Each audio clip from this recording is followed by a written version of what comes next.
The corporate-owned and the controlled mainstream media, along with other groups, are terrified that many are associating the continued violence and mayhem plaguing the cities of the United States and now many other cities across the Western world with the far-left philanthropist and ideologue George Soros. Since the outbreak of looting, arson, and violence that has been unleashed, negative tweets about Mr. Soros have ballooned from approximately 20,000 per day to 500,000 per day. There's a lot of hand-wringing and attempts to dismiss why a wide cross-section of the population believe he is behind the current set of circumstances. It doesn't really matter because either way, the pseudo-color revolution currently underway is neither organic or has sprung from the grassroots, and whether Mr. Soros is directly involved or through his surrogates, his cultivation of this kind of Mott and Bailey faux dialectic we are now witnessing has been ongoing for decades, as has been his involvement. It's also why so many are left with mouth ajar at the absolute fanaticism and outrageous demands currently being made on America and indeed on the West entirely.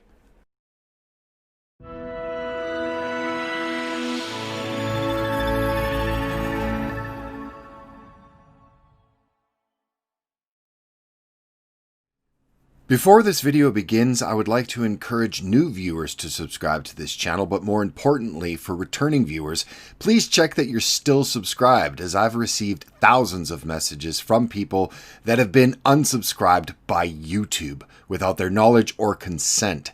That said, thanks for arriving via whichever way, and let's get started.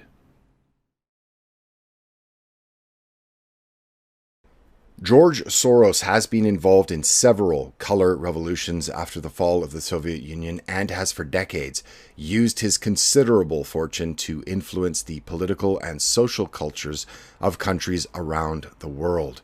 Many accuse him of helping foment chaos and division.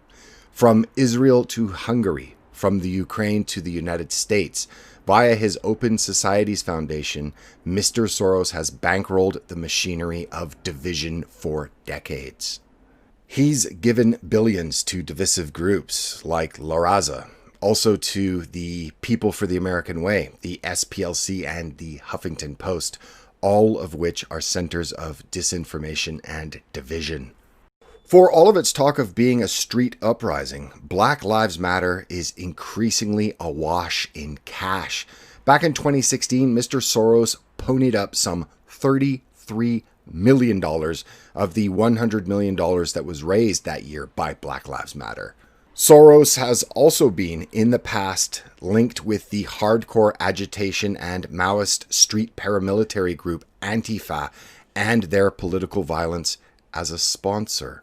Now, one thing you have to understand about advocacy groups and their advocates is that survival is their first priority, not fixing problems. This is why you'll see groups like BLM in their own material expressing their desire to destroy the patriarchy, the heteronormative view of society, as well as the Western-derived nuclear family. Clearly, none of these things help any people, Black included, but what you have to understand is that none of these groups want to. They are created to disrupt and to continue the sowing of division. And in connected news, earlier this year, Mr. Soros has launched his Open Societies University network with a $1 billion gift. And he will thus continue to help mold the thoughts of young people in the increasingly stifled halls of academia worldwide, long after his death. And while there is much back and forth as to whether Mr. Soros has paid out of pocket for the mysterious flats of bricks conveniently left for looters and rioters to use in the recent round of violence, arson, looting, and murder, it doesn't really matter. He has for decades helped build the infrastructure, the organization, and the command and control that can immediately be fielded once a single case of police brutality is caught on video, and within a few days have cities put to the torch with elected government officials bending the knee to violent mobs while the corporate mainstream media cheers it all on from the sidelines. These recent waves of violence were the result of the use of calculated resentment and then with organized finesse, focusing this outrage to bring about radical social change via the faux dialectic of the Motte and Bailey. In that, you have an isolated case of police brutality somewhere in the Midwest of the United States, and this has resulted in statues of Thomas Jefferson being ripped down and calls for police departments countrywide to be abolished. Reparations for slavery, and across the pond, the mayor of London has now called on a council to Photoshop that city's 2,000-year history so it pleases the sensibilities of the most frenzied ideologue of these manufactured mobs and makes their political desires paramount to all other groups in a democracy. So then the question is, how on earth do you go from a singular event in Minneapolis to what we are seeing globally as a result? Well, it's simple. It's the Motte and Bailey.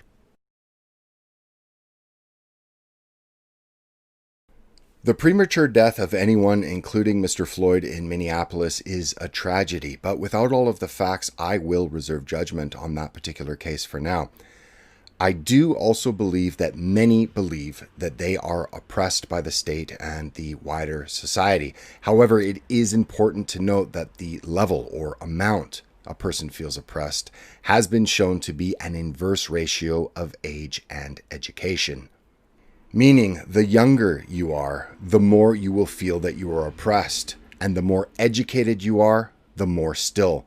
This is clearly the result of being told that some people are oppressed over and over and over again with the rise of the grievance industry over the last several decades. But how then do we go from an isolated instance of police brutality in the middle of America to allowing a collection of Antifa, BLM, and assorted anarchists to be seated a police precinct in Seattle and then allowed to LARP on as being comrades that have won some kind of revolution for the oppressed? How on the other side of the earth is a statue of Captain Cook in need of being protected from a mob in Australia, and the street Penny Lane, made famous by the Beatles, being put on a list to be cancelled in Liverpool?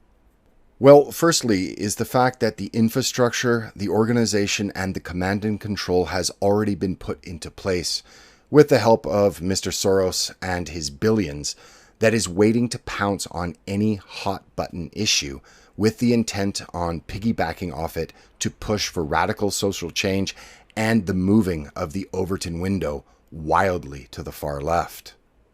Secondly, and just as importantly, is the use of the Motte and Bailey fallacy, which is named after medieval Motte and Bailey style castles, as it applies to politics. And this is where an advocate conflates two positions with similar properties. For example, one modest and easy to defend, the Motte. For example, police reform to eliminate unnecessary brutality. Okay. But then there is the second one, which is much more controversial, the Bailey. For example, abolish police departments in cities altogether. While most people can agree that police brutality is something society should seek to eliminate, the more outlandish demand to end police departments altogether, or that statues of Mahatma Gandhi now need to come down because he was a pervert and a racist, doesn't correlate for most. But this is how the Motte and Bailey are used, and as we've seen, used very effectively in 2020. But as Lenin said, without revolutionary theory, there can be no revolutionary movement. And this theory has been put into spectacular action recently via the revolutionary infrastructure and organization put into place over the years with the help of ideologues like Soros, who himself has said of himself, and I quote, "I fancied myself as some kind of god. If truth be known, I carried some rather potent messianic fantasies with me from childhood, which I felt I had to control. Otherwise, they might get me in trouble. This revolutionary theory is also being used by the street paramilitary groups and their use of wanton violence. Antifa and the organizers of BLM that focus the resentment of the black community for the use of Marxist ends. Well, this is classic revolutionary tactics and what the late KGB defector Yuri Bezmenov called the deployment of the useful idiots. And what is clearly going on here is the tactical use of a manufactured, let's say, black color revolution, and it being hijacked to bring about a red social revolution by stealth. Moreover, the centers of demoralization that used to be called schools have manufactured over the years countless comrades for the ranks of the social revolution that is to be led by focusing manufactured outrage on whatever social event can kick off the destabilization of the country. And this is why Antifa as well as BLM wish to destroy the family. It's the bedrock of society. This is also why they are using the Motte and Bailey. It's used to fling absurdly dangerous social division to the forefront, and why they seek to socially Photoshop history into oblivion, as a society that has historical amnesia can be much more easily molded by the rhetoric of the revolution. Anything that unites a people, family, church, history, national heroes, and inevitably the flag, all of these are set to be destroyed, and all of these have already become the targets of this movement. It's important to remember that societies are incredibly interconnected and interdependent, and also that they are extremely fragile. In our own time, we have seen the breathtaking speed in which collapse can happen in the USSR, Yugoslavia, and the ongoing collapse in South Africa. Your country is the only home you have, and they are coming for all of it. People need to be made aware of this. Whether it's an historic figure, your flag, or the Beatles, whatever motivates you, but at least be aware of what this is all about. And remember that none of this is organic and all of it is going according to plan. Penny Lane be damned. Thanks for watching. If you liked this video, please consider subscribing. Also, remember to check that you are still subscribed. And also, if you can, share this with people as my channel is being suppressed by YouTube. Big surprise. Again, thanks very much, and I'll see you again soon. Bye-bye.